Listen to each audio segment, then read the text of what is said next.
Bonjour, et je suis effectivement très honoré, très touché d'avoir été invité à cette convention pour la première fois.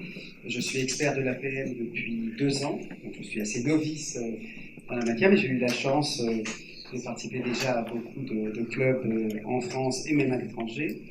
Et donc j'ai répondu très vite à l'appel des organisateurs pour essayer donc de relever ce défi que je voudrais, donc, dans ce quart d'heure qui nous est imparti à chacun, traiter sous 2 angles.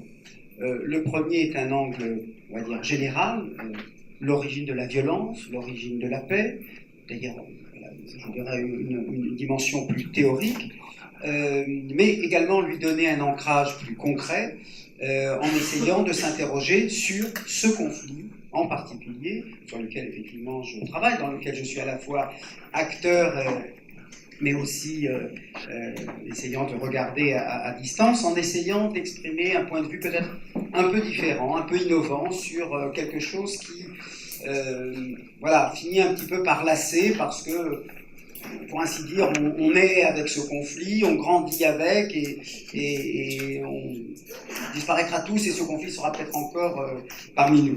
Même si, bien sûr, je travaille personnellement et activement pour que ce ne soit pas le cas. Voilà, qu'on y mette fin.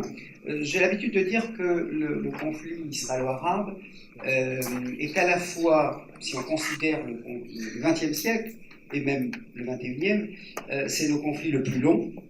C'est-à-dire que tous les autres conflits ont une durée bien inférieure à celle du conflit israélo-arabe, quelle que soit la date à laquelle on le situe. Les historiens se disputent entre eux pour dire ça commence en 1917 avec la déclaration de Balfour, ou formellement en 1947-1948 après le plan de partage. Mais que ce soit la longue durée ou plus petite durée, il n'empêche qu'il reste le conflit le plus long du XXe siècle. Et peut-être du 21e, puisque la seconde intifada a commencé en 2000. Et donc, de ce point de vue-là, on est dans une longue durée. En même temps, et je dis ça pour conserver une petite note d'espoir, c'est un des conflits les moins meurtriers du XXe siècle et même du XXIe. Et je crois que c'est important. Alors, c'est à la fois parce que, mis à part l'Égypte, nous parlons de pays qui ont des populations relativement restreintes. Ça se chiffre par quelques millions, bien sûr. Au début des années 50, c'était des communautés de 2-3 millions d'habitants. Aujourd'hui, ça peut être 7-8 millions. Donc, ça peut, mais donc, ce sont de petits pays.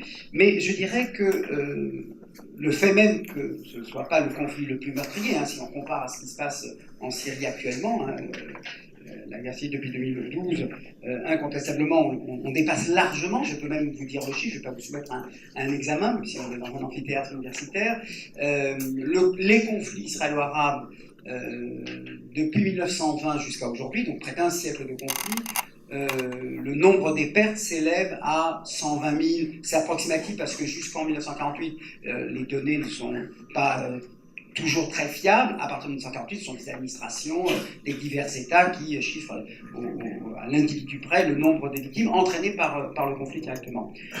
Je n'ai pas besoin de vous dire que la guerre civile en Algérie, les conflits balkaniques avec la chute de l'ex-Yougoslavie, tout ça, on dépasse de loin les 120 000. Mais je n'apporte pas ce chiffre pour dire que c'est un conflit qui n'a pas d'importance, pas du tout pour sous-estimer l'importance du conflit, puisque, comme je disais tout à l'heure, il reste le plus long parce qu'il est lié à des enjeux symboliques extrêmement forts, dont certains sont de nature religieuse. Alors, je voudrais d'emblée essayer d'expliquer, de répondre à la question à la fois des causes de l'éruption de la violence, mais également des difficultés de le résoudre. Et j'isole pour ma part, alors je pars du principe que on ne saurait expliquer la durée de ce conflit uniquement par la nature des leaders qui tiennent le pouvoir de part et d'autre. Je veux dire par là que cette explication-là apporte certainement quelques éléments de réponse, mais ça me paraît réducteur de penser que tout tient aux personnes. En gros, pour aller vite et pour être plus concret, il n'y a pas la paix aujourd'hui entre Israéliens et Palestiniens parce que Netanyahou est le Premier ministre, et je ne dirais pas non plus qu'il n'y a pas la paix entre Israéliens et Palestiniens parce que Mahmoud Abbas est à la tête de l'autorité palestinienne. Non pas que je néglige le facteur personnel, mais c'est trop apporté, c'est trop accordé aux leaders et à leur personnalité de penser que tout tient à eux. Alors ça ne veut pas dire que quand il n'y a pas eu la paix, ce n'était pas grâce à des leaders. Si je prends 1977, le traité de paix entre l'Égypte et Israël, bah, c'est vrai qu'à ce moment-là, vous aviez Menachem Begin et Anwar el-Sadat dans une conjoncture nationale, internationale, qui fait que les choses ont été rendues possibles. Mais encore une fois, je voudrais prendre un peu de hauteur, ne pas m'en tenir à cette vision un peu, on va dire, un peu manichéenne et un peu simpliste, pour pas dire médiatique, qui consiste à penser qu'il suffirait d'écarter l'un des deux leaders, d'en mettre un autre et tout serait résolu. Et je voudrais, tout en gardant l'heure bien sûr, essayer tout de suite d'isoler ce qui me paraît être les raisons qui expliquent pourquoi c'est aussi difficile de résoudre le conflit. Je dis difficile, je ne dis pas impossible. La première, celle qu'il faut avoir en tête, c'est, parce qu'on oublie trop souvent, c'est l'exiguïté du territoire. Le territoire du conflit, l'espace sur lequel a été généré ce conflit, est un espace qui fait en gros 25 000 km². Je m'étais prêté à une comparaison, c'est de l'Hérault, du département de l'Hérault aux Alpes-Maritimes. Voilà ce que Israël ou la Palestine, puisque chacun l'appelle autrement, voilà à quoi ça correspond. Et je dirais que j'ai presque envie de dire par boutade que donnez-moi 10 fois plus de territoire, donnez-moi non pas 25 000 mais 250 000 km² et la paix aurait été beaucoup plus facile à obtenir. Je dirais que précisément parce que le territoire est exigu, chacun s'arc-boute pour en vouloir le plus possible. Les partisans de ce qu'on appelle le Grand Israël vous expliqueront qu'ils veulent, comme il s'agit d'un territoire au-delà de l'État souverain d'Israël, de 5500 km². Qu'est-ce que c'est que 5500 km²? Voilà ce qu'on appelle le Grand Israël. Pourquoi on le dispute alors qu'il s'agit d'un petit territoire? Et comme les trois quarts de ce que les Palestiniens considèrent comme la Palestine est entre les mains d'Israël, ils estiment que les 22% que la communauté internationale estime devoir concéder à un État palestinien, ils n'ont pas à mordre encore ou à concéder sur ce territoire qui est exigu puisqu'il ne fait que 22% de cette ancienne Palestine dite mandataire. La deuxième raison, et je m'excuse du style un peu télégraphique, mais c'est pour tenir dans le quart d'heure, la deuxième raison, c'est qui rend difficile l'obtention de la paix, c'est ce que j'appellerais la mémoire douloureuse. Les deux peuples arrivent sur la scène des négociations avec une mémoire meurtrie, celle des Palestiniens par cette catastrophe qu'on appelle en arabe la Nakba, qui fait qu'à l'issue de la guerre d'indépendance, de la guerre de 1948, près de 700 000 Palestiniens se sont retrouvés en dehors de leur foyer natal, donc dans des camps de réfugiés, au Liban, en Syrie, en Jordanie, en Cisjordanie et dans la bande de Gaza, et que cette mémoire-là, bien sûr, ne prédispose pas à un climat de confiance à l'égard des Israéliens, tenus pour les auteurs, les responsables de ce déplacement. Pour les Juifs, c'est bien entendu la mémoire de la Shoah, perpétrée quelques années avant le déclenchement du conflit israélo-arabe, qui, je dirais, génère cette méfiance, cette suspicion, d'autant que, à partir de la création donc souhaité par l'ONU en 1947, le fameux plan de partage, on a cessé dans le monde arabe de contester l'existence d'Israël et donc de promettre, alors pas peut-être sous la forme de camps de concentration et de champs d'engagement et de ghettos, mais on a cessé de promettre à Israël la disparition de cet État recréé après 2000 ans. Et donc ces deux mémoires douloureuses, vous pensez bien qu'elles s'invitent également lors de négociations et elles génèrent bien entendu de la méfiance et de la suspicion réciproque. Le troisième aspect, je dirais, c'est le sentiment, alors c'est propre aux conflits nationaux en général, mais je dirais que c'est encore plus fort dans le cas arabe israélo-palestinien, c'est le sentiment que les deux parties ont de la justesse de leur cause. Je pourrais faire ici un plaidoyer pour la cause palestinienne et vous seriez tous acquis à cette cause. Et je pourrais de la même manière faire un plaidoyer pour la cause israélienne et vous comprendriez la sensibilité qui anime et la justification qui anime leurs revendications nationales.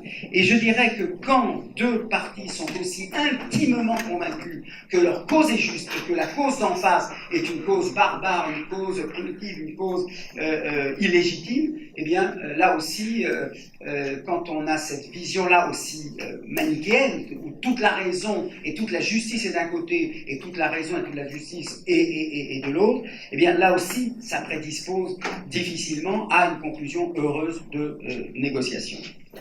Et enfin, j'ajouterai également deux derniers facteurs, l'idée de la perception du temps.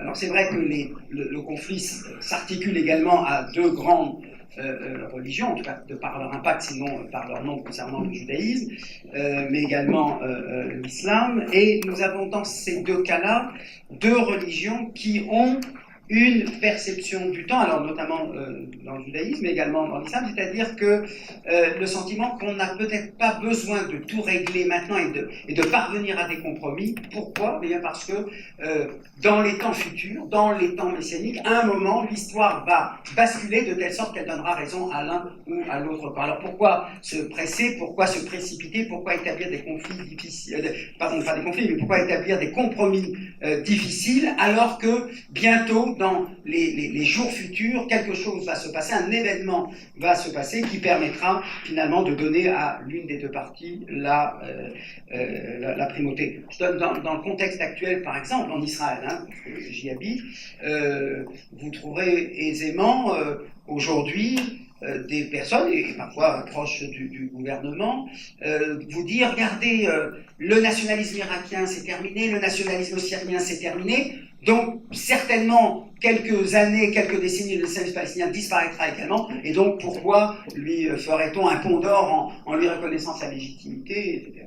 Donc c'est dire comme cette et même chose parallèlement du côté arabe et arabo-musulman notamment, ce sentiment que nous avons vu des conquêtes durant toute notre histoire, les conquêtes des croisés, et de ce point de vue-là, la présence juive est une présence transitoire. Il suffit d'attendre, ça peut prendre 20 ans, ça peut prendre 2 siècles, ça peut prendre 2000 ans, mais au bout du compte, nous triomphons et nous n'avons donc pas nécessairement à nous plier à une négociation qui impliquerait la reconnaissance de l'autre partie. Et puis enfin, je dirais, pour terminer, et je finirai sur l'origine de la paix et de la violence, je dirais que fondamentalement, je crois que là où le bas blesse, mon sentiment en tout cas, c'est que quand bien même vous pouvez trouver des gens de part et d'autre qui admettent l'idée d'un État palestinien à côté d'Israël ou l'idée d'un État d'Israël à côté d'un État palestinien, je dirais que quand on gratte un petit peu, on se rend compte que le vice est dans le fait même que la légitimité de l'autre n'est pas totalement acquise. Je veux dire par là que discuter avec un Palestinien qui, de bonne foi, hein, vous dirait oui, j'accepte la création d'un État d'Israël, enfin le maintien de l'État d'Israël à côté d'un État palestinien. Si vous l'interrogez en disant bon, alors donc vous admettez bien au bout du compte, après tant d'années d'hostilité et d'opposition, que finalement les Juifs avaient droit à s'y établir et à y avoir leur indépendance. Et là, il vous arrêtera le plus souvent en vous disant non. Dans le meilleur des cas, c'est un colonialiste qui a réussi. Alors, il reste, on le maintient parce qu'il est fort et parce que, voilà, on n'a plus les moyens aujourd'hui de remettre ça en cause, mais ce n'est pas une reconnaissance du droit, c'est une reconnaissance du fait.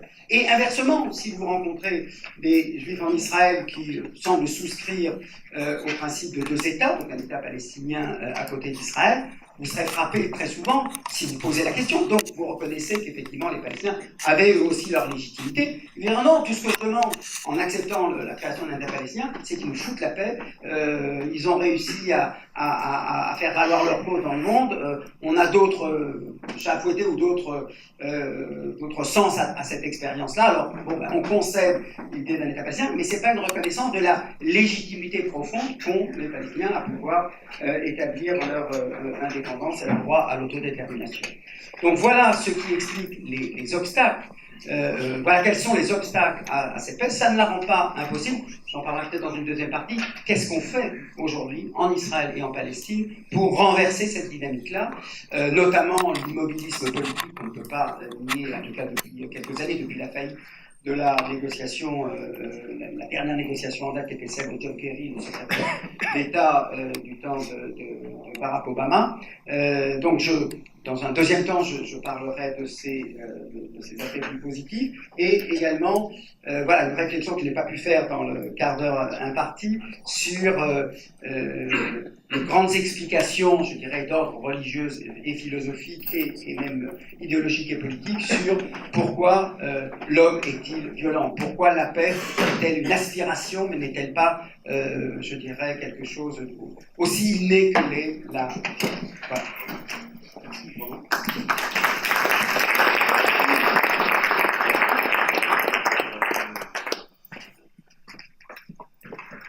Merci.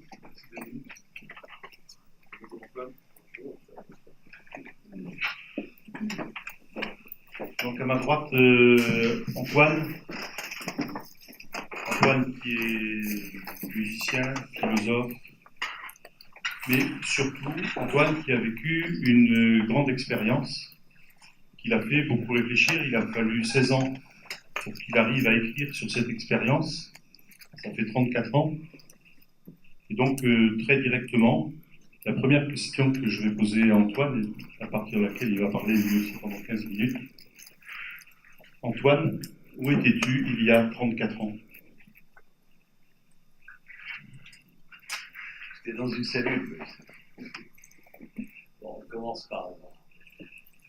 l'expérience elle-même n'était pas prévue dans mon cycle d'études parce qu'en terminant mon doctorat à la Sorbonne, où je vivais en France bien sûr, étant d'une famille franco-libanaise, une branche bien orientale et une autre alsacienne, les deux bouts de monde qui se retrouvent, et du côté maternel. Mais la guerre du Liban m'a attiré, surtout dans ses débuts, et je n'ai pas pu ne pas m'engager. Je me retrouve otage de l'armée syrienne qui aujourd'hui se bat contre elle-même. À l'époque, elle se battait plutôt du côté israélien, du côté libanais. Et donc cette expérience d'un an et demi, arrivé au Liban après soutenir une thèse de doctorat à la Sorbonne où il y a plein de concepts et d'abstractions à assumer, des Grecs jusqu'à nos jours, revenir aux sources grecques comme le fait notre président, il a raison, et bien sûr se prendre pour des grands philosophes. Vous arrivez dans un champ de bataille et vous tombez otage et pendant un an et demi vous dites quelle est la valeur de ce que j'ai pu écrire devant les honorables docteurs de la Sorbonne, et vous passez d'une théorie abstraite à une pratique qui, en face de vous, dans ce jury honorable, vous aviez 5 honorables professeurs qui vous taquinent, vous louent, vous critiquent, annoncent votre avenir, vous donnent honorable, très honorable, rarement pas honorable. Hein. Autrement, on ne vous laissera pas soutenir. C'est comme au mariage, on est sûr qu'elle va dire oui. Donc on va au mariage parce qu'on est sûr qu'elle va dire oui. Pourquoi les gens ne se marient plus? Bon. Et vous arrivez devant un autre jury, c'est-à-dire celui qui vous pose la question avec un revolver, pourquoi vous vous battez en tant que chrétien du Liban, pourquoi vous êtes allié avec Israël, car les chrétiens du Liban à l'époque étaient alliés avec Israël. Je me réjouis de me retrouver avec Denis Charvet ici, parce que peut-être nous sommes de cette même génération qui a voulu la paix. Et bien sûr, l'armée syrienne, les pro-syriens ne comprenaient pas que les chrétiens libanais aillent jusqu'à une alliance, même armée, et chercher ce que nous avons appelé la paix en Galilée. Et donc le sud du Liban et le nord d'Israël qui se retrouvent pour signer de la paix. Je fais partie de cette génération. Et à partir de là, je vais vous livrer une réflexion qui est la synthèse des deux, c'est-à-dire la tentative d'être philosophe à la Sorbonne et de former ou de déformer les futurs chercheurs, et l'expérience de l'engagement de la guerre qui vous arrache ce concept théorique qui me dit non, c'est beaucoup plus cruel que vous ne le croyez. La guerre, ça n'est pas le concept de guerre. Et il se trouve, quand on essaye de rallier les deux, on arrive à une synthèse qui n'est autre que le fruit d'une vie. Votre vie est le fruit de cela, et le fruit de nous tous.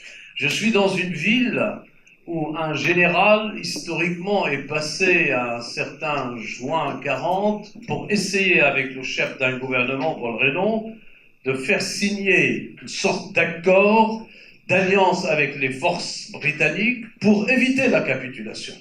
Et vous connaissez la suite de l'histoire. Vous l'avez commémoré aussi dans ce fameux hôtel au pied de l'avenue du 30 juillet, je crois, et au pied de cette cathédrale. Et cet hôtel, bien qu'au Bordeaux, porte le nom de Normandie. Vous connaissez cette histoire. Et c'était un tournant dans sa vie.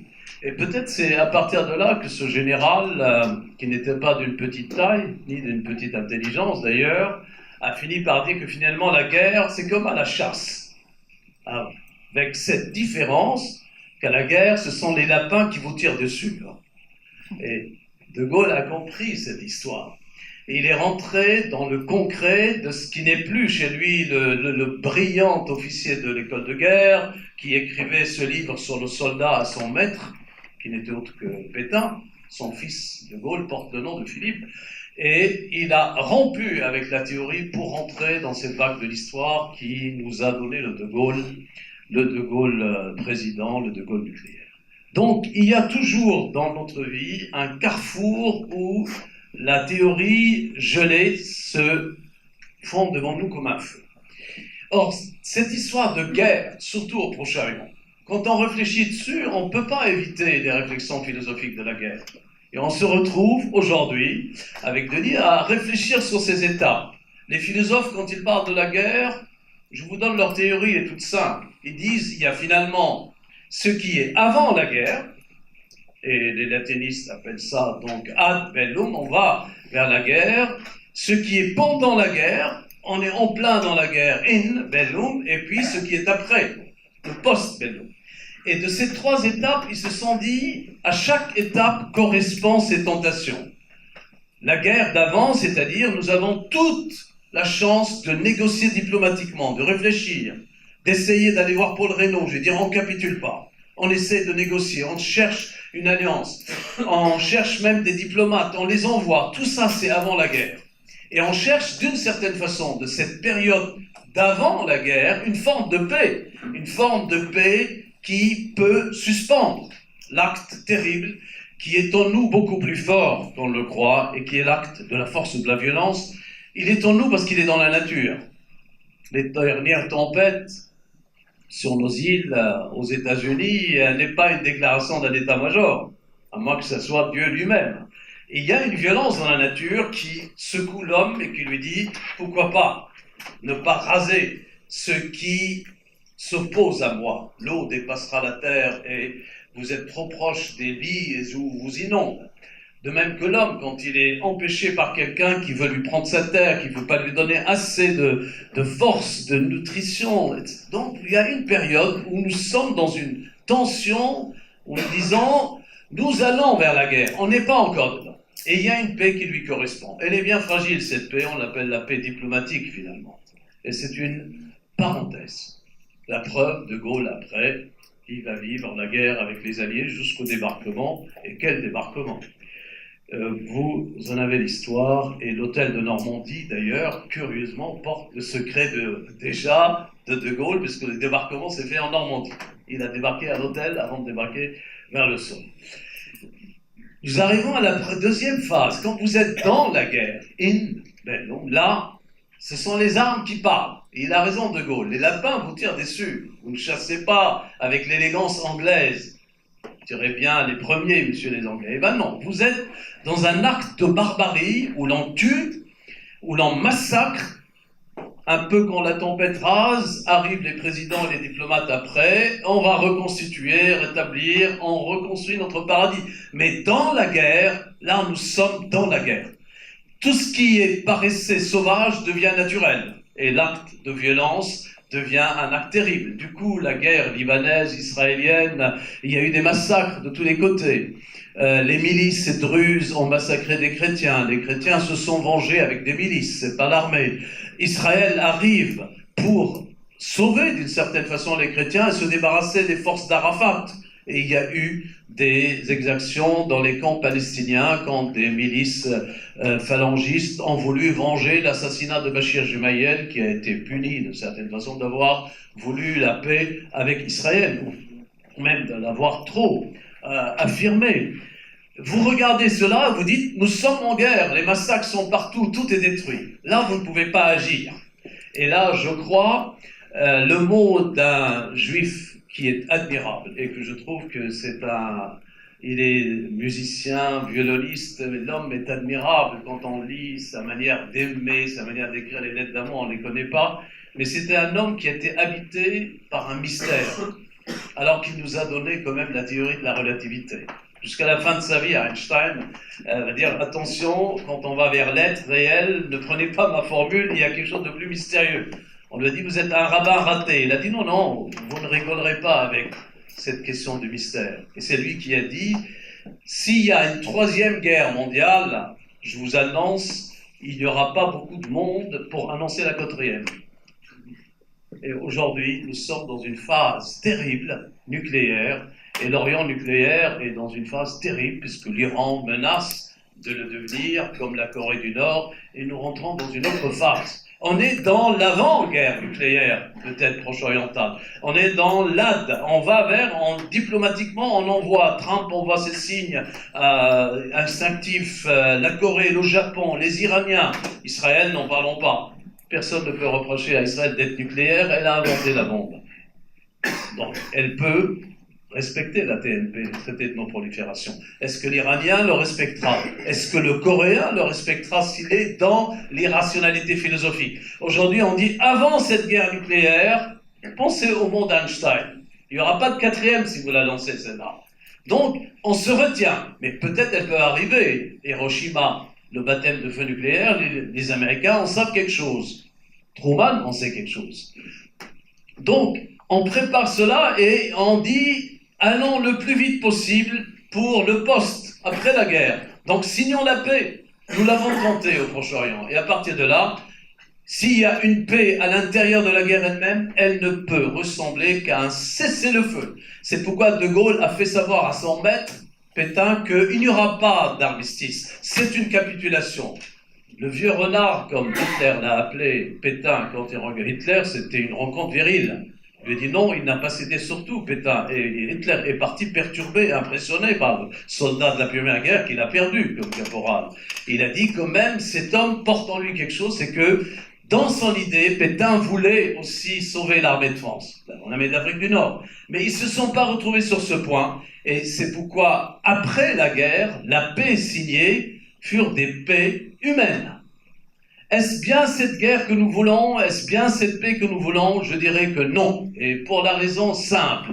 J'ai cité Einstein, je cite un autre juif malheureux, Baruch Spinoza, juif d'Amsterdam, de La Haye, portugais d'origine, et qui a fini par dire que finalement, la paix n'est pas l'absence de la guerre. Si nous insistons pour dire que la paix c'est l'absence de la guerre, nous avons perdu philosophiquement. Et dans ce cas, nous avons oublié que la vraie guerre n'est pas celle qui vient avant, c'est-à-dire qui prépare la paix diplomatique, n'est pas celle qui livre l'homme à l'homme comme une force de la tempête, massacre, tuerie, après tout que vous tueriez d'une façon précise, rationnelle, comme un franc-tireur le fait, américain en Irak, ou que vous massacrez un village, vous arrivez vers l'acte de guerre de mort. Et ce n'est pas non plus la paix de l'après, car nous avons signé la paix depuis la deuxième, la troisième, il y en a eu d'autres, et on continue à chercher des accords de paix avec la Société des Nations, comme on l'appelait du temps de Bergson. Et Bergson les a prévenus, vous mettez la charrue avant les bœufs, il n'y a pas encore une Société de Nations, il voulait la paix, régler le problème intérieur. Et quel est ce problème intérieur? Il est spirituel. La vraie guerre est spirituelle. Et c'est pourquoi Spinoza a dit, la paix n'est pas l'absence de la guerre, la paix doit être une vertu interne à l'âme humaine. Si elle est une vertu interne, dans ce cas, elle dominera la guerre. C'est elle qui inondera, et à ce moment, la guerre sera l'absence de la paix. Nous sommes dans deux civilisations différentes, là. Les civilisations anciennes, la paix, c'était l'absence de la guerre. Les Perses envahissaient l'Arabie. Bon, les Arabes ont fini par décider d'envahir les Perses. Et Mahomet a gagné. Et l'islam est devenu conquérant parce qu'ils ont soumis la Perse. Jusqu'aujourd'hui, elle est soumise d'une certaine façon. Ils sont devenus chiites. Et ils ont essayé de soumettre Byzance. Les Juifs n'étaient pas là à l'époque, trop modestes. Il faisait de la philosophie à Troyes, dans les banlieues de Troyes, comme Rachi et les grands rabbins n'étaient pas encore de retour. Ça ne viendra qu'avec Spinoza, le retour à Jérusalem, progressif. Et on en parlera dans notre débat. C'est pourquoi je consacre mes minutes, François, à cette réflexion chez moi qui était théorique, mais qui est aujourd'hui incarnée dans la guerre que j'ai essayé de vivre et que je sais encore pour apporter une paix qui n'est pas l'absence de notre guerre, mais qui sera la paix réelle. Et à ce moment-là, la force surpuissante d'Israël, car c'est une grande puissance, imbattable, les 5 guerres l'ont montré, cessera d'être le problème pour les Arabes qui, eux, ont leurs armes, qui viennent d'une certaine façon d'Israël et des États-Unis, et tous leurs armes sont contrées. Les princes d'Arabie Saoudite n'ont pas le temps, avec le harem qu'ils possèdent. Quand vous avez 65 femmes, vous n'avez pas le temps de concevoir un Kalachnikov. Le Russe, il est capable d'avoir une femme, une maîtresse, une bouteille de vodka et de construire un Kalachnikov. Il porte son nom, le Kalachnikov, c'est l'arme de l'Afghanistan.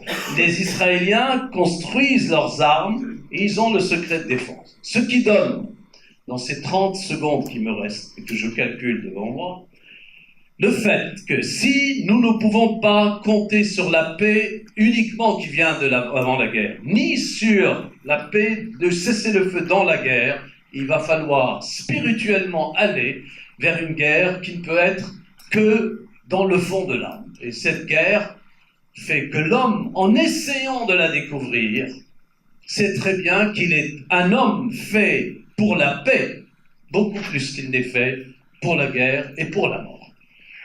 Je vous remercie.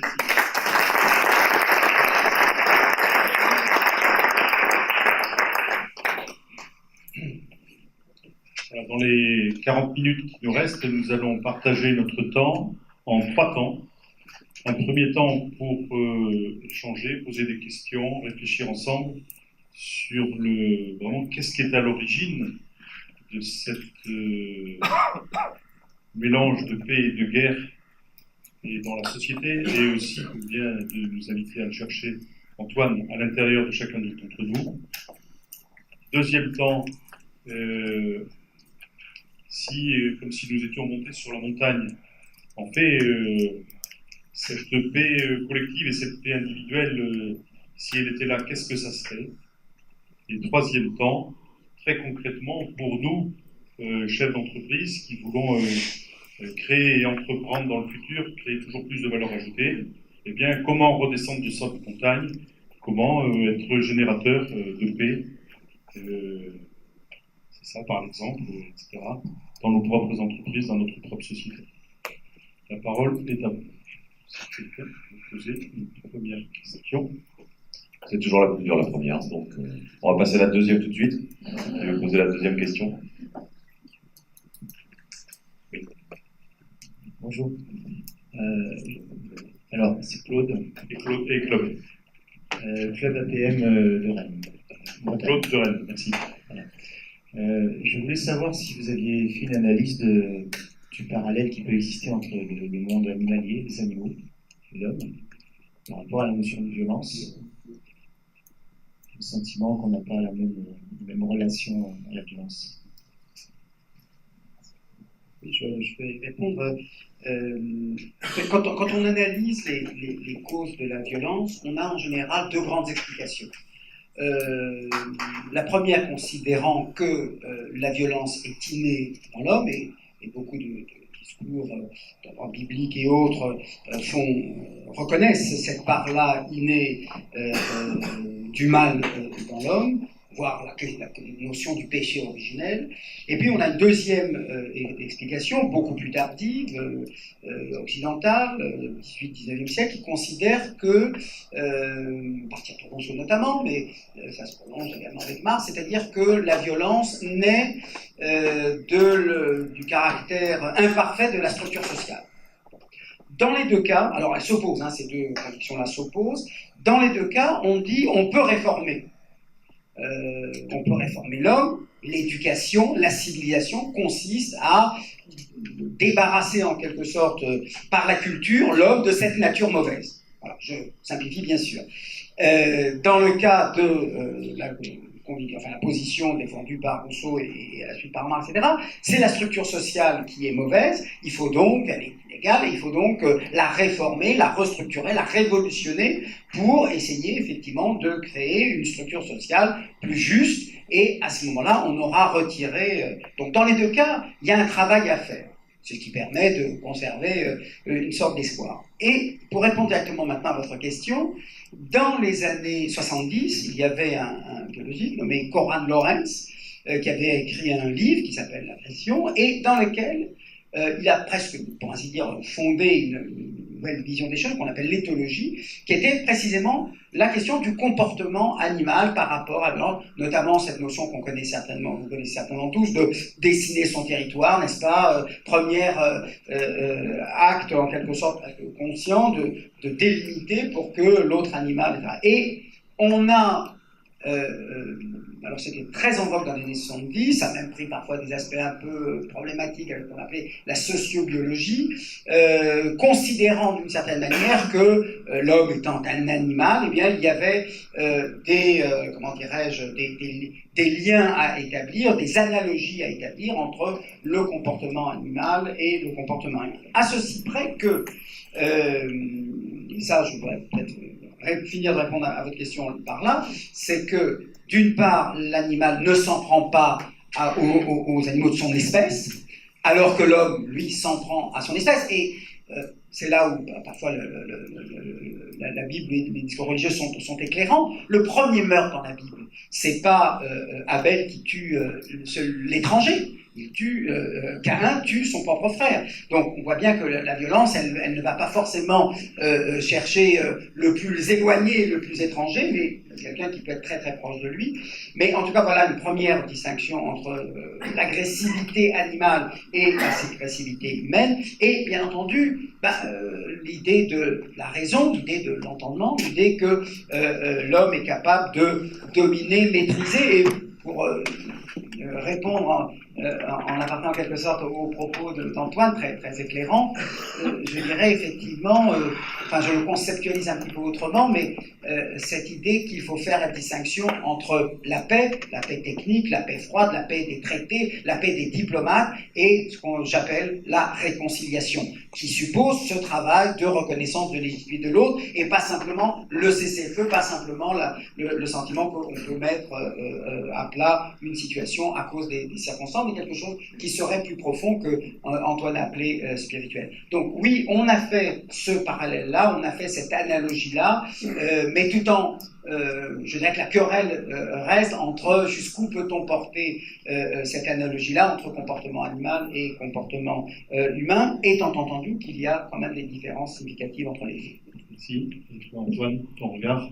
J'ajoute tout simplement que si vous voulez qu'il n'y ait plus de violence et de guerre, il faut changer de planète. Notre planète, actuellement, elle est faite de telle façon qu'elle se fait guerre à elle-même. Comparez le bombardement de Saint-Martin, d'une armée forte, de F-16, F-18, à ce qui s'est passé, vous aurez le même résultat, presque. Sauf que le président ne débarquerait pas de la même manière. Bon, il serait avec un gilet pare-balles au moins. Là, il a débarqué avec une belle chemise blanche. Donc, vous avez une agression dans la nature elle-même qui fait que l'homme n'arrive plus à s'interroger s'il est sur un paradis ou un enfer. C'est ce qu'ils ont dit, les habitants des îles. Nous passons d'un paradis à un enfer. À tel point qu'il y a des mystiques qui réfléchissent sur cette animalité, ce désordre de la planète, et se disent, on se demande si la Terre elle-même, par une conscience interne, n'est pas en train de dire, aussi bien aux hommes qu'à son créateur, si vous croyez à un créateur de la Terre, et non pas à un Big Boom, qui n'est pas en train de dire les 5 lettres. C'est que j'ai mon indépendance, attention, hein. Vous avez des îles, vous construisez vos maisons dans les lits des fleuves, sinon moi j'arrive, je vous dis, c'est moi qui prime. Et comme si l'artiste de cette planète est en train de dire, non, je veux de l'harmonie, je veux de l'ordre, je veux que les eaux soient à 70% de la Terre. Si vous êtes arrivé à 90, eh bien, je veux pas que le pôle Nord le Groenland redevienne vert, finalement. Je veux pas que les vaches, etc. Donc, il y a une violence. Et je crois, à partir de là, sans forcer la vision poétique, il faut l'admettre avec un réalisme tel qui fait que chaque homme, dans chaque région où il se trouve, doit trouver la paix dans une sorte de modestie dans son village. On appelle ça la tranquillité de l'ordre. Et celui qui a dit que la paix, c'est la tranquillité de l'ordre, n'est autre que saint Augustin, qui a vécu le bombardement de sa ville de Tagastre, qui était assiégée et qui a vécu le siège et le sac de Rome. C'est-à-dire, pour eux, à l'époque, la fin de l'histoire. Donc, il faut garder en vue cette humilité et construire la paix à partir de là, de ce dialogue spirituel, de dire, nous ne possédons pas complètement la maîtrise de la terre. Tu nous invites à l'humilité, tu nous mets vraiment aussi dans le cœur de cet atelier qui a pour but de nous inviter à balayer nos croyances et essayer d'aller vraiment au plus vrai, au plus profond du vrai possible. Et donc, bienvenue à d'autres questions sur ce sujet de l'origine de la paix. Monsieur. Oui. Présent et club. Bonjour, François Lyon. Je reviens à ce que vous nous avez présenté tout à l'heure sur cette paix qui n'est pas l'absence de guerre, mais vraiment un état, une recherche, un objectif en soi.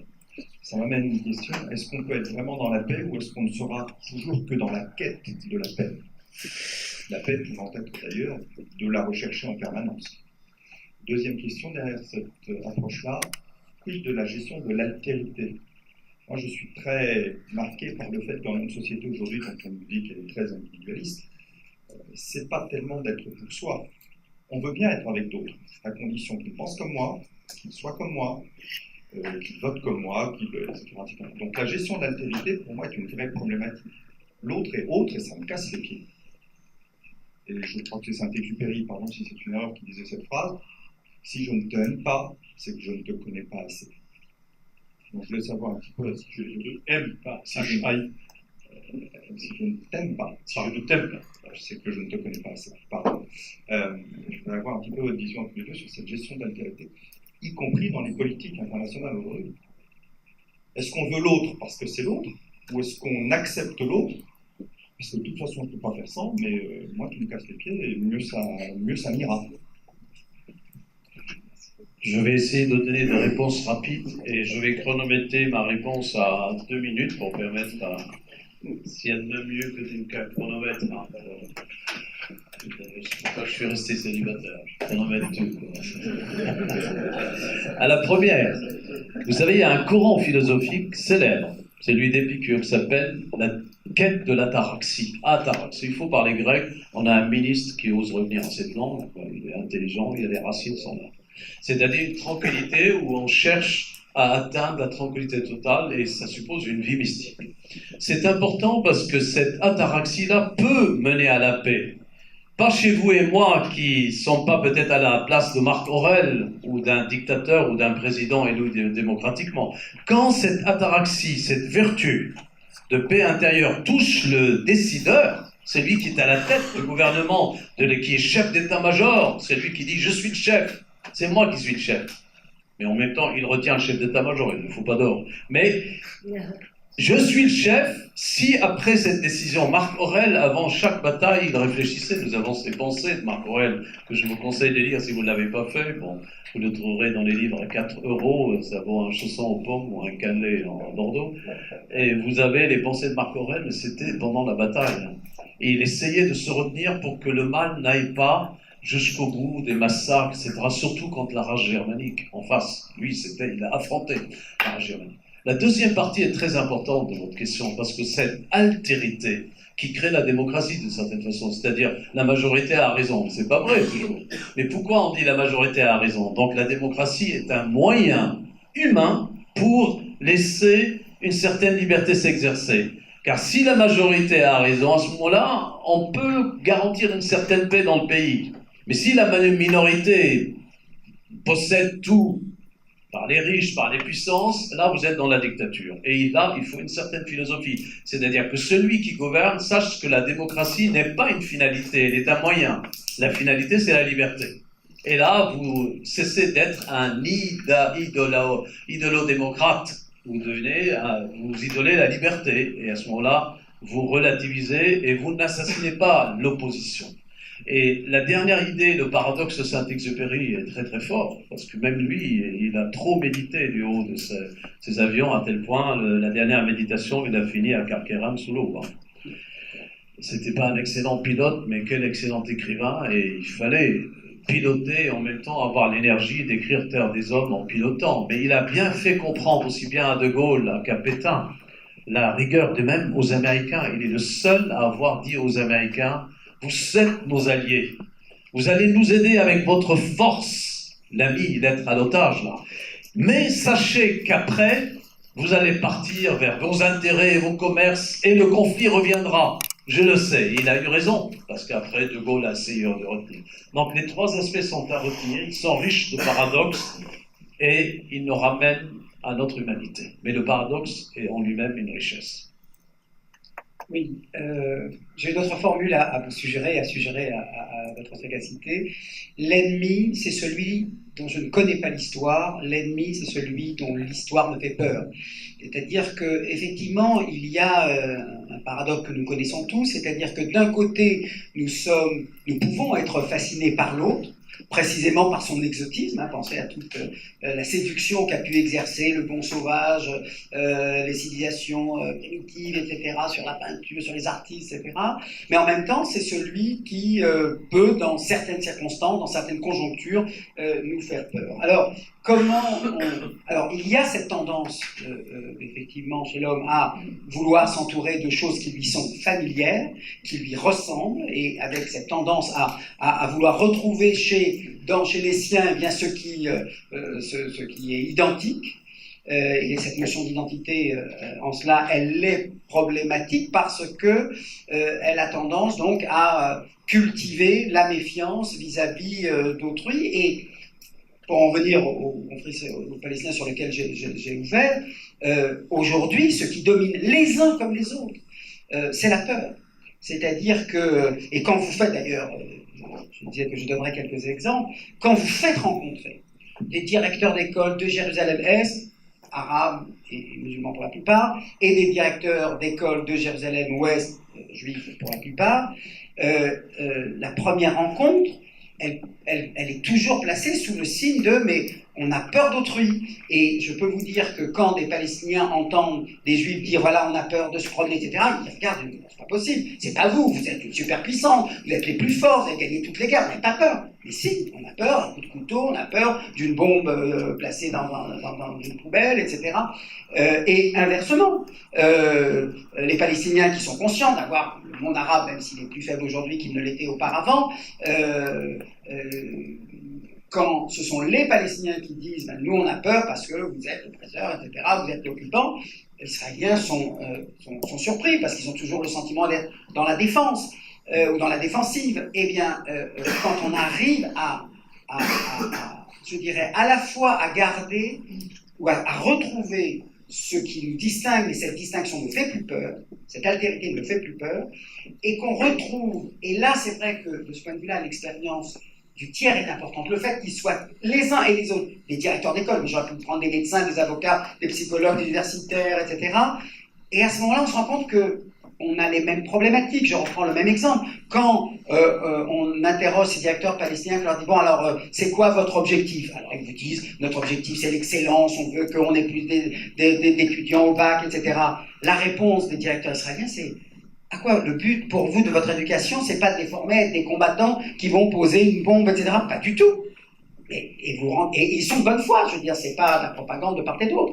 Eh bien, quand on arrive à domestiquer cette peur-là et cette étrangeté-là, linguistique, religieuse, historique, de comportement, de tradition, etc., c'est vrai que à ce moment-là, parce qu'il y a un tiers, parce qu'il y a quelque chose qui nous rassemble, le fait de travailler dans la même entreprise, le fait d'être dans le même environnement, de partager le même ciel, la même terre, la même mer, tout ça permet de créer cet équilibre-là entre ce qui nous unit et ce qui nous distingue, sans que ce qui nous distingue soit source de peur et de méfiance. Merci. Nous arrivons à la deuxième partie de notre échange sur la paix. Imaginons que la paix, elle est en haut de la montagne. Nous sommes, ça y est, nous sommes arrivés en haut de la montagne Et tu viens de parler, Denis, de l'expérience du tiers. Est-ce qu'en haut de cette montagne, nous pourrions vivre et voir la paix tout autour de nous? Est-ce qu'en haut de cette montagne, il y a une dimension spirituelle? Est-ce qu'il y a un nœud ou est-ce qu'il y a une solution religieuse? C'est comme tu évoques cette histoire du Mont Ventoux, il y a une histoire qui m'est revenue à l'esprit maintenant, parce que avant le nom, c'est que notre grand poète Pétrarque, quand il est arrivé dans la région d'Avignon, j'ai escaladé souvent le Mont Ventoux, mais à pied, pas pour le Tour de France, c'est trop rapide. Et il a voulu faire le pèlerinage du Mont Ventoux. Et il était amoureux d'une fille, pas n'importe laquelle, Laura de Nobre, qui était de Nobre dans les... Et il a commencé à réfléchir sur cette montée, c'est quand on monte, il faudrait redescendre un peu. Il a écrit des méditations sur ce pèlerinage. Et il a dit que finalement, quand on monte, en fait, on est en train de descendre, mais on ne le sait pas. Puis après, il faut plusieurs efforts dans la montée, il y a des descentes. Et dans les descentes et montées, c'est pas monter et redescendre. Et sauf pour le Tour de France, ils sont obligés, ils ne peuvent pas circuler, et il faut que la pointe la plus rapide pour arriver aux Champs-Élysées. Il pense plus aux Champs-Élysées qu'au Mont Ventoux. Et Pétrarque pensait alors plus qu'à son pèlerinage. Et il va écrire des poèmes extraordinaires, les sonnets de Pétrarque. Et quand il va revenir, l'or n'était plus là-bas, il était voué à un autre, et le poète a raté son œuvre de séducation, mais l'or reste la Laure de Pétrarque. Elle n'est pas la Laure de son mari, on n'a jamais entendu parler de lui. Dans chaque pèlerinage, cher François, on peut perdre le but. Pétrarque a perdu l'or, tant mieux pour l'or. Et à partir de là, nous cherchons quelque chose. Je peux par exemple me rapprocher de l'autre, de mon voisin, de l'Israélien, et dire je vais faire du commerce avec lui. L'arabe peut dire je ne veux pas de paix avec le juif, mais quand même, moi, palestinien, né ici d'une famille qui a émigré au Liban en 48, et moi je reste en Israël à Haïfa. Et je me rends compte que l'université de Haïfa, qui m'est offerte presque gratuitement pour les Arabes, est la meilleure du Proche-Orient, sinon du monde, dans ses spécialistes. En archéologie, Mons Scopus a les meilleurs spécialistes du monde. Ils viennent de partout, des États-Unis, l'université le centre d'Einstein, où il y a les manuscrits d'Einstein. Vous avez les meilleures universités. Les Arabes ne sont pas interdits des universités. Ils sont 65% des universités de Haïfa. Et disent, mais quand même, on profite du génie juif. Ils ont construit l'État le plus évolué du Proche-Orient. À côté, il y a le Liban aussi, qui est très moderne. Les autres pays arabes, regardez dans quel état ils sont. L'Irak divisé, la Syrie divisée. Qui tue qui? Ce sont des musulmans extrémistes, Daesh, qui tuent d'autres pauvres musulmans, entre eux. Et on dit, mais c'est vous les chrétiens qui avez poussé les musulmans aux divisions, c'est vous les juifs. Alors le chrétien, puisque François m'a présenté contre toute loi de la laïcité, on a savent chrétien, mais au Liban, tout simplement, vous ne pouvez pas vous présenter à la présidence de la République si sur votre carte d'identité il n'est pas écrit chrétien. Et on ajoute maronite, c'est-à-dire de la liturgie catholique. Le général Arand n'aurait pas pu se présenter si sa carte n'avait pas chrétien. Ici, c'est la laïcité, vous n'avez pas à parler de votre religion dans l'espace public. C'est aussi une source de paix. Voyez-vous, il ne faut pas perdre la finalité des choses. Et l'ascension du Mont Ventoux auquel vous arrivez, il y a les forces spirituelles qui arrivent. Et c'est pourquoi je fais partie de la génération. Je me permets ce témoignage devant Denis et vous, puisqu'on a parlé de cette expérience de guerre, l'expérience d'otage, que j'ai vécue un peu avant Kaufmann et les autres Français. Bon, les Syriens distinguaient les Français de souche, comme les Arabes les appellent, et les Français franco-libanais, c'est-à-dire si tu viens faire la guerre au Liban, c'est que tu n'es pas français, ton passeport ne nous intéresse pas, tu restes dans la cellule. J'ai essayé d'expliquer à mon geôlier, pas à mon directeur de la Sorbonne, qui était Lévinas, quand même, une belle figure, etc. C'est que finalement, nous devons signer la paix avec les Juifs. Et il me dit, mais pourquoi ils veulent nous détruire, nous envahir? Je dis, vous avez un État en face de vous qui est né d'une souffrance, qui est né d'Auschwitz. Ils sont arrivés, Exodus, ils ont construit cette terre. Il y a eu une promesse de Balfour, à égalité. La promesse de Balfour, les Anglais n'aimaient pas trop les Juifs, ils aimaient plus les Arabes. Ils disaient 2 États, 2 commerces, 2 égalités. Et on revient à ça, les Anglais insistent, c'est-à-dire l'égalité, tout cela. Et on a dit aux Arabes, depuis Ben Gurion, Ben vas-y, l'État d'Israël déclaré en mai 48, allez-y pour votre État. Ben Gurion n'était pas contre. Et il a fini par leur dire, écoutez, si on avance, vous nous déclarez la guerre, on la gagne, vous n'allez pas gagner. Si nous sommes là où nous sommes, c'est à cause de vos erreurs. Et aujourd'hui, nous avons un proverbe au Proche-Orient. Les Arabes se sont mis d'accord à n'être jamais d'accord. Depuis Mahomet, chiite, sunnite, et ils s'entretuent. Aujourd'hui, l'Arabie Saoudite a déclaré une sorte de paix avec Israël. Le prince Talal, il a dit « Notre État est normalisé, Israël est notre allié contre l'Iran nucléaire. Si l'Iran veut l'arme nucléaire, nous sommes du côté d'Israël. » En d'autres termes, les ingénieurs de l'Arabie Saoudite n'auront pas le temps d'utiliser la bombe ni de la fabriquer. Poutine va la livrer comme un cadeau, mais en gardant le code dans la bouteille de vodka russe. Bon.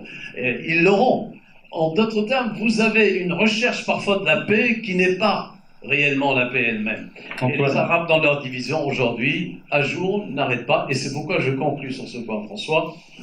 La question est pourquoi les chrétiens d'Orient ont toujours voulu la paix avec Israël, parce qu'ils savent que ce pont établi avec eux. Moi, j'ai fait le voyage en Israël en 82, juste avant ma détention. J'ai été voir les universitaires, à l'Inomed Evrit. J'ai appris l'hébreu. J'ai regardé les chercheurs là-bas. J'ai dit, mais il n'y a pas mieux pour les universités libanaises. On va créer des ponts, on va échanger. Et au-delà de cette alliance de guerre avec l'armée de Tzahal, les chars, les Mirkava, nous allons créer une alliance culturelle. Et tant mieux pour celui qui gagne. Si Israël est plus intelligent parfois que ce commerce spirituel, et même le merx sémite charnel, puisse pousser ses peuples vers l'excellence. Eh bien, la série est arrivée, elle l'a arrêtée et maintenant elle le regrette. Mais je ne suis pas désespéré, nous allons finir par franchir les frontières de nouveau, Denis. Deux choses. Prépare-toi. Je ne résiste pas au plaisir de te dire qu'en hébreu, Assad veut dire rassembler.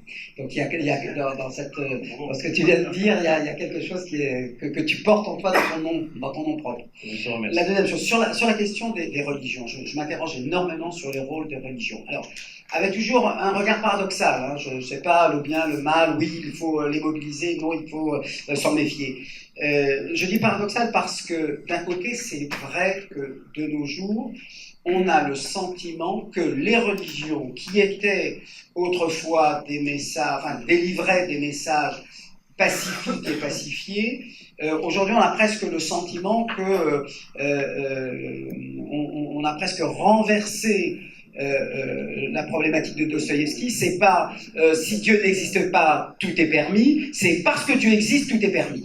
C'est-à-dire que c'est au nom de Dieu, au nom de la religion qu'aujourd'hui on fait des choses qui nous apparaissent, qui sont barbares et invraisemblables. Et je ne cacherai pas qu'aujourd'hui, au Moyen-Orient, en Israël et Palestine, les vecteurs les plus radicaux, les plus fanatiques, viennent des éléments en général les plus religieux, les plus pratiquants. Mais j'ajouterais justement, parce que je cultive le paradoxe et la nuance, il est vrai qu'il est dans les religions un potentiel de pacifique et pacifié. Et moi, je ne juge pas les religions à travers leurs textes, parce que leurs textes sont multiformes et polyphoniques. Vous trouvez de tout dans les textes sacrés. Vous trouvez les éloges de la paix et de la vertu et de la paix intérieure et de la paix extérieure, et vous pouvez trouver également le contraire, les appels au glaive, à la vengeance, etc.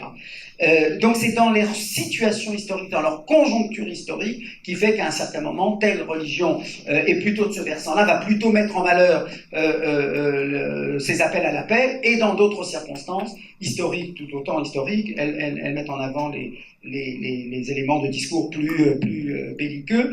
En même temps, je pense, je le dis avec modestie, je pense qu'on ne peut pas se passer de ces autorités religieuses parce qu'elles ont un ascendant, parce qu'elles ont une autorité, et avoir leur caution sera, à mon sentiment, ce qui permettra à cette paix de se consolider, de devenir effectivement non seulement une paix froide et extérieure, mais également une paix intérieure. Donc je ne me passe pas aussi facilement au nom d'un principe de la laïcité, de dire non, il faut qu'elles soient en dehors. Parce que les laisser en dehors, ça peut être aussi les moyens de leur donner une force réfractaire et oppositionnelle qui peut être fatale à la paix qu'on recherche. Donc on a besoin besoin de leur concours, même si je reconnais qu'actuellement, leur concours est plutôt dans le sens contraire à cette aspiration à la paix.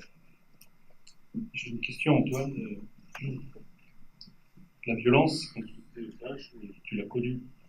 Tu es bloqué dans un espace et tous tes repères ont été bousculés. Et donc on parle de la paix, un chemin collectif, mais aussi on parle beaucoup de la paix, un chemin intérieur. Est-ce que pendant les 15 mois où tu as été otage, est-ce qu'il y a un moment où tu es arrivé à faire la paix, toi, et comment? Tu m'as ajouté un peu, c'est 13 mois et demi. C'est 402 jours et 6h30. C'est bien calculé. Mais en fait, quand vous êtes otage et qu'on vous pose les mêmes questions qu'on nous pose ici, vous répondez, ou bien vous êtes lâche et vous allez trembler devant celui qui vous dit, ou bien vous dites, bon, il va me tuer, autant lui dire la vérité. Celui qui m'a interrogé était un musulman sunnite, très fanatique. Il m'a dit, vous les chrétiens, vous faites la guerre, et vous allez faire des croisades, etc. Pour moi, la conception aujourd'hui, je lui ai dit la même chose. Je dis, nous ne faisons pas la guerre au nom de Dieu, nous faisons la guerre pour notre présence. Donc Dieu n'est pas dans cette histoire. C'est notre humanité qui est un peu déclenchée. Donc que ce soit pour les juifs, pour les chrétiens et pour les musulmans par ordre d'apparition, dans la révélation mosaïque depuis la Genèse, que ce soit les chrétiens depuis que certains juifs ont reconnu dans Jésus de Nazareth le Messie et l'ont suivi, d'où l'empire de Byzance et ses guerres et les croisades, ou bien les musulmans depuis Mahomet, toutes les guerres dans les trois religions, on peut dire qu'elles ont été faites sur le dos de Dieu. On ne peut pas dire que Dieu est intervenu. Et c'est pourquoi, dans le livre des Juifs, pour commencer avec eux, à partir de Josué et des juges, etc., les guerres des Juifs étaient elles-mêmes. On arrive à Salomon et l'Empire, le royaume du Nord éclatera, et les Juifs ont voulu avoir un roi, alors que Samuel leur disait, mais votre Dieu est votre roi, pourquoi? En d'autres termes, votre royaume n'est pas terrestre, il est spirituel. Et chez les chrétiens aussi, quand ils ont commis l'erreur, les empereurs de Byzance, les croisades, de faire au nom de Dieu ces guerres, ils l'ont fait au nom, sur le son dos, je veux dire, et ils l'ont même regretté. La preuve, aujourd'hui, le Vatican n'annonce plus de guerre. On parle de guerre juste, c'est-à-dire celle qui aide l'orphelin et le malheureux. On va envoyer, on parle plus de guerre sainte. Quand les musulmans ont essayé la même chose et ont prolongé avec la conquête islamique, ils l'ont fait au nom de Dieu avec Mahomet. Mais quelle conquête aujourd'hui islamique? Qu'est-ce qui reste de la conquête islamiste? Les fanatiques. Il reste Daesh. Tous les autres musulmans, ils veulent aller à Harvard, à Yale, ils veulent devenir des bons princes ouverts. Les Qataris veulent diriger les clubs de foot Saint-Germain. Ils n'ont pas réussi à lancer. Ça m'étonnerait qu'un jour on verra. Et vous avez des musulmans qui parlent encore. Donc, dans les trois cas, on peut dire que ces guerres charnelles sont des guerres humaines. Mais la guerre spirituelle qui les oppose, et là c'est clair, et c'est ce que j'ai répondu à mon interrogateur, qui avait le revolver, il n'avait pas une fiche de lecture en face de lui. Je lui ai dit, de toute façon, le juif ne reconnaîtra jamais, le juif d'aujourd'hui, après Caïphe, ne reconnaîtra jamais l'attente messianique que le chrétien reconnaît, parce que Jésus de Nazareth a été crucifié. Or, pour le juif, c'est un scandale que le Messie soit crucifié, c'est plus un signe de l'histoire pour lui. Le chrétien ne peut plus reconnaître le messianisme d'avant Caïphe et dire que Jésus de Nazareth n'est qu'un rabbin, même s'il était vraiment rabbin, ou dire il est fils de Dieu. Et de même que les musulmans, dans leur Coran, refusent que le Christ soit autre chose qu'un prophète, ils disent il n'est pas fils de Dieu. Donc métaphysiquement, ils sont inconciliables. Et de l'autre côté, leur guerre se déchaîne au nom de ce Dieu sans rentrer dans le détail théologique. Nous ne pouvons pas concilier ces vérités métaphysiques. Alors, qu'est-ce qui peut être réconcilié? Ce qui est au-delà, justement, de cette attitude humaine et qu'on appelle la pace fidei, c'est-à-dire la paix de la foi. Et la paix de la foi, c'est quand je dis je respecte l'attente messianique juive, mais je n'irai pas lui faire la guerre pour qu'il reconnaisse Jésus de Nazareth. Et de l'autre côté, le musulman doit atteindre ce que le chrétien a atteint aujourd'hui. La preuve, la France, monarchie catholique, a réussi à passer à une république universelle et qui dit que l'espace public n'est plus obligatoirement catholique. Il y a toutes les religions et l'espace public est laïque. De même que le musulman, il cherche, il n'arrive pas. L'Arabie Saoudite est un État qui est dans la charia islamique. l'Iranien aussi, avec des possibilités, des potentiels, et ils n'ont pas encore réussi la lecture critique, exégétique de ce livre, qui libère. Certains musulmans le veulent, et leur chance, elle est là. Et avec cela, avec ce respect de l'attente, voyez-vous. Et j'ai pas répondu, parce que j'ai pas voulu rentrer dans le détail du questionnement de mon geôlier, mais je dis que c'est finalement, c'est quand j'ai la patience d'attendre à ce que l'autre vive sa foi et qui me laisse vivre la mienne, que commence la paix de la foi, la paix intérieure. Christophe.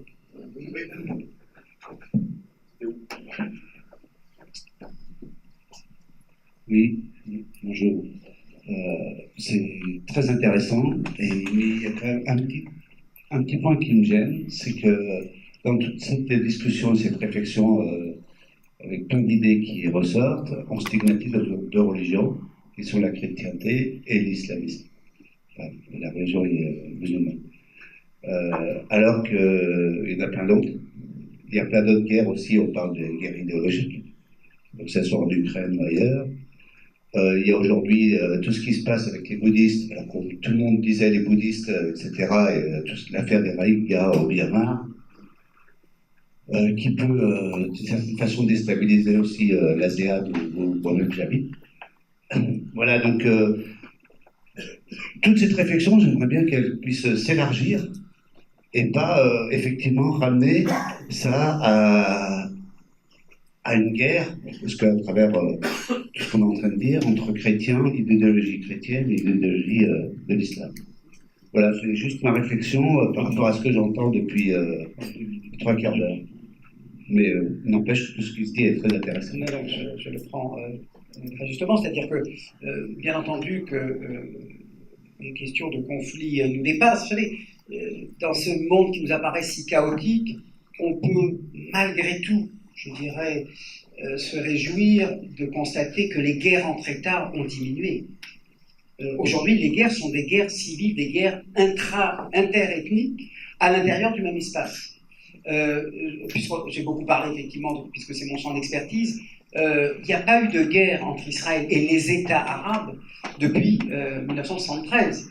Israël a fait la guerre à des organisations, c'est le Hamas, c'est le Hezbollah, inversement, il y avait effectivement l'épisode irakien lors de la première guerre du Golfe, mais de manière générale, entre États, les États ont compris que la guerre, ça coûte cher, que la guerre ne résout pas grand-chose, qu'on retrouve toujours... bon. Et on est aujourd'hui dans ce phénomène des guerres asymétriques. Et bien entendu qu'elles sont à l'échelle du monde, même si on a mis l'accent sur...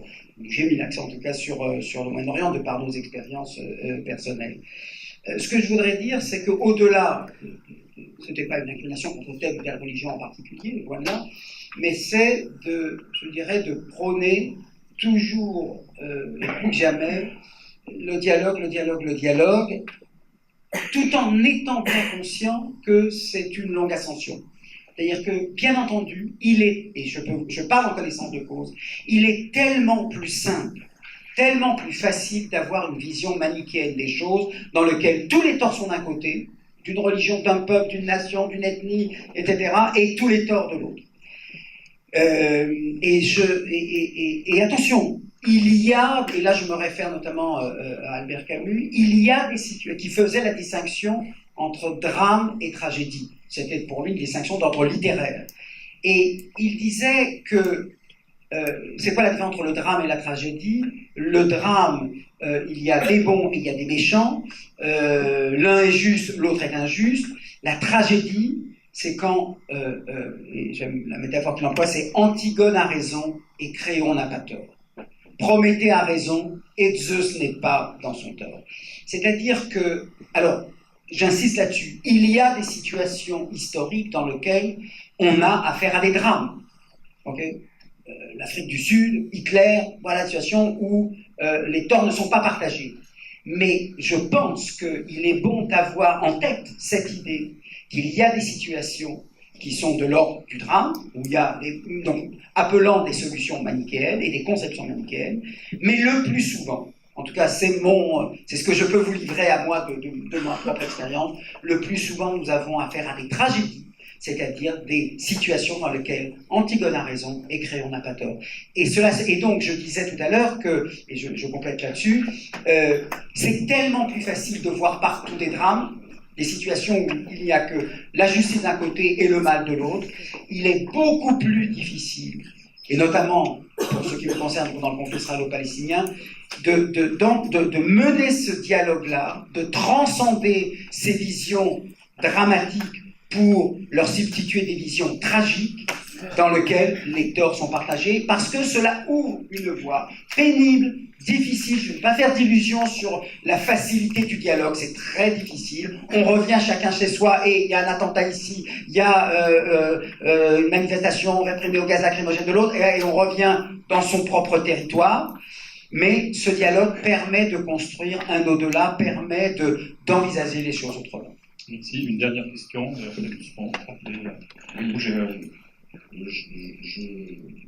Je perçois qu'on est toujours dans une phase, excuse-moi, Lionel, Aix-en-Provence. Je perçois qu'on est toujours dans une phase in bellum, plus ou moins. Je perçois que cette notion de tranquillité de l'ordre, c'est quelque chose qui peut être petit, à notre échelle proche, et on essaie de le développer à une échelle plus grande. Je perçois que la peur alimente, effectivement, le fait de ne pas vouloir connaître l'autre, alimente le conflit. Et j'aimerais que vous puissiez aborder peut-être quelque chose qui alimente aussi le conflit, que mène à son paroxysme, c'est la notion de bouc émissaire. On est toujours le bouc émissaire de l'autre. On ne connaît pas l'autre. Nous, en tant que chef d'entreprise, on est le bouc émissaire du syndicat, on est le bouc émissaire du gouvernement, etc. Et j'aimerais avoir votre approche sur la notion de bouc émissaire dans l'alimentation de la violence. Ça sera la dernière question et chacun en 3 points. De réponse, on va essayer d'être rapide. 1 minute pour ce cher monsieur qui a posé une question importante. Pourquoi cela? Parce qu'on a voulu prendre le Proche-Orient, et c'est pas parce que je suis d'origine libanaise et Denis d'origine israélienne, qu'on est franco-libanais et qu'on participe à cette culture si belle qu'elle celle de la France, c'est parce que c'est le berceau des civilisations, toutes les civilisations mondiales, et c'est le berceau de ces 3 religions qu'on appelle monothéistes, le judaïsme lui-même, le peuple hébreu, la Byzance et les chrétiens, et puis l'islam, l'Arabie. Il y a 1,5 milliard musulmans, il y a 1 milliard de chrétiens, il y a des juifs dans le monde qui ont une place, 17 millions, pas plus peut-être, et ils occupent une place par le lobbying et leur présence et leur spiritualité. Et il y a à côté. Donc c'est pourquoi les autres guerres sont respectables. Le Rwanda, les Pygmées, on peut les faire, mais leur impact sur les sources de cette civilisation est moindre, mais avec tout le respect qu'on leur doit. Sinon, le bouc émissaire, c'est la fameuse théorie de mon ami qui n'est plus de ce monde, que je connais ça, de Girard. Or, ce que j'ai toujours dit à René Girard, si vous voulez un témoignage direct, c'est que finalement, cette théorie du bouc émissaire vous mène facilement, sans le vouloir, à la fin, à la théologie du sacrifice. Et il l'a admis, c'est-à-dire pour lui, l'idéal de ce bouc de sacrifice total, c'est le sacrifice de Christ sur la croix pour les chrétiens. Donc ça nous ramène à une théologie de la guerre et même à une forme de croisade. On ne peut pas prendre uniquement le bouc émissaire comme explication de toutes les autres guerres. Pour moi, je retiens que, tout simplement, la nature humaine est inquiète, la terre ne lui suffit pas, son paradis n'est pas ici, et que nous avons en nous une aspiration qui dépasse ce que nous avons et que nous cherchons à travers des petits royaumes terrestres. Ceux qui désirent la paix, et heureux sont-ils, ils cherchent à réaliser humainement une certaine paix qui va durer un demi-siècle, 30, 40 ans. Et en effet, les Arabes n'ont plus déclaré la guerre comme Nasser ou comme l'Alliance arabe contre Israël depuis, et que de plus en plus les Arabes, les pays du Golfe, surtout l'Arabie saoudite, le Liban, n'en parlons pas. Nos liens avec Israël datent de Hiram III, pour la construction du temple d'Israël, et un de ma famille, Assaf, puisqu'il a cité son nom, était le premier ministre de Salomon. Et donc, on peut dire que là, notre royaume terrestre doit chercher la paix, mais nous devons garder l'aspiration d'un autre royaume qui n'est pas de ce monde. Je ne sais pas comment il se réalisera, en esprit peut-être, mais le bouc émissaire ne suffira pas. Il est trop humain pour nous. Je réponds à ce défi Lionel, qui peut-être donnera le mot de la fin. je pense que nous avons tous en nous cette tentation du bouc émissaire, c'est-à-dire de désigner celui par qui le malheur arrive et qui n'y est pour rien, c'est-à-dire ou qui n'emporte pas la responsabilité écrasante. Et je dirais, dans le prolongement de cette référence à Camus que je faisais tout à l'heure, qu'il faut être très vigilant sur cette tentation, sur cette pente descendante qui consiste à faire porter la charge de tous nos maux, de toutes nos fautes sur une catégorie principale. Je dirais que si je peux livrer à vous tous ce vademecum, ce serait celui-là. C'est-à-dire quand on a cette tendance, et on a cette tendance, à faire porter la responsabilité d'une situation sur une personne, un parti, méfions-nous de ce... Il y a quelque chose là qui est un raccourci de la pensée et qui ne fait pas honneur à l'esprit. Et donc cultivons cette vigilance vis-à-vis de cette tendance. Alors en même temps, le conflit fait partie de la vie humaine. Tout notre art, et c'est celui de la médiation, c'est celui de la négociation, c'est celui d'introduire de la régulation dans le conflit. Les parlements, c'est une manière de réguler des conflits qui autrefois se faisaient par la guerre. Donc c'est d'une certaine manière, ce sera vraiment le mot de la fin, une vision peut-être restreinte, mais suffisante, qui nous donne beaucoup de travail à faire. Et si la paix était le passage de la violence réelle à la violence symbolique. Voilà, c'est-à-dire quelque chose où la compétition se fait par l'argent, se fait par les intérêts, etc., au lieu de mobiliser ces forces-là qui peuvent nous conduire à la violence réelle. Donc oui, le bouc émissaire est une tentation qui nous menace tous les uns et les autres. Soyons vigilants sur ça, en se disant peut-être, que le monisme, cette faculté qui consiste à attribuer un phénomène à une seule cause, c'est quelque chose dont il faut se méfier. Merci beaucoup Antoine, merci beaucoup Denis.